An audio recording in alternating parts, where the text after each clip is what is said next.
Bonjour, on se retrouve pour suivre le consensus des conseillers. Bâti à partir des simulations réalisées par plusieurs centaines de conseillers sur myflow.fr, le consensus reflète donc les intentions d'achat des professionnels du conseil. Joli mois de février pour les bourses mondiales.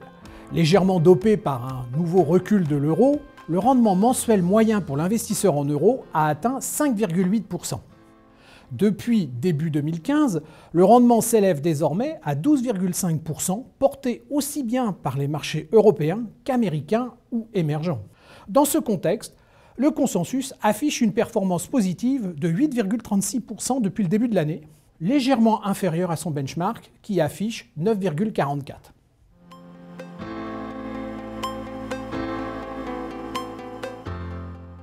Sur 3 ans, le consensus délivre une performance cumulée de 32,8% pour 39,5% pour le composite 50% actions, 50% obligations.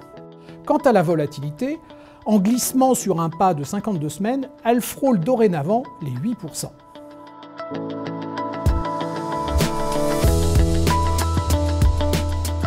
En février, on retrouve 18 fonds de la sélection du mois dernier.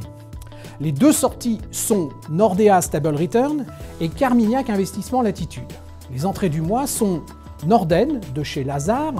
Longtemps absent de la sélection, le fonds revient avec les bonnes performances des zones nordiques. De même pour Fidelity Europe, qui capitalise sur les grandes valeurs européennes. Avec 3 fonds, MNG représente 20% du portefeuille, DNCA 15% et Carmignac 14%. Ces 3 sociétés, avec H2O et CPR, sont le cœur de l'allocation des conseillers. Les pondérations sont à la hausse sur CPR Croissance Prudente et sur H2O Multistratégie et toujours sur Carmignac Patrimoine. Les arbitrages se font aux dépens de MNG Optimal Income et sur Eurose. Ce mois-ci, tous les fonds délivrent des performances positives avec un rendement moyen de 4,7%. La performance du mois est une nouvelle fois pour H2O Multistratégie avec 12,7% et H2O Multibond avec 8,31%. Toujours dans les 8%, nous trouvons Moneta Multicap 8,21% et MNG Global Dividend Fund avec 7,27%.